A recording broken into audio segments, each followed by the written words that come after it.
অনলাইনের যুগে আসলে যেটা দেখা যায় যে আমার 5টা গরু থেকে আজকে 50টা গরু হয়ে গেছে, আমি 2 লাখ টাকা ইনভেস্ট করে আজকে আমি 20 লাখ টাকা তৈরি করবো, মাসে মাসে কোটিপতি।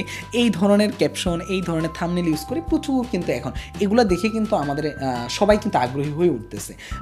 এই জিনিসটা কিভাবে কমিয়ে আসা উচিত বা আসল তথ্যটা আমরা কিভাবে পেতে পারি এই জিনিসটা? আসলে অনেকটা সিনেমার মতো আর কি, সিনেমায় সবসময় এন্ডিংটা মানে ভালোই হয় আর কি, সুখী সুখী, কিন্তু আসলে জীবনটা আসলে একরকম না, জীবন অনেক রকমের খেলা হয় আর কি। আর ফার্মিংয়ে আমরা সব মানুষের আসলে এটা বিহেভিয়ার যে আমরা সবসময় চাই যে আমাদের ভালোটাই দেখুক মানুষ। ফেসবুক বা ইউটিউব বলেন, আমরা চাই যে আমরা উই আর ভেরি হ্যাপি, আমরা সেটা বোঝাতে চাই সবাইকে। তো যারা এটা করে যে 1 মাসে লাখপতি, 2 মাসে কোটিপতি, 3য় মাসে যে ফকিরপতি হয়ে যায়, সেটা নিয়ে কিন্তু আসলে আমরা কোনো কন্টেন্ট দেখি না আসলে। তো আমি বলছি না যে কেউই সফল হতে পারে নাই, কিন্তু সবাই সফল হয়েছে এটা আমি আসলে বিশ্বাস করি না।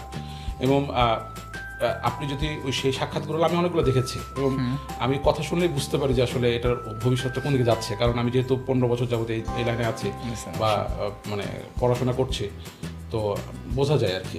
কারণ তার কথাবার্তা বা মানে তার খাবার কিভাবে খাওয়ায় বা কিভাবে ম্যানেজমেন্ট করতেছে, কথাবার্তা শুনলে বোঝা যায় যে এটা আসলে ন্যাচারাল ফার্মার নাকি ওই যে আর্টিফিশিয়াল গরুর মধ্যে আর কি ফার্মার আর কি। তো এগুলো দেখে আমি আসলে কাউকে উদ্বুদ্ধ হতে না করবো আর কি।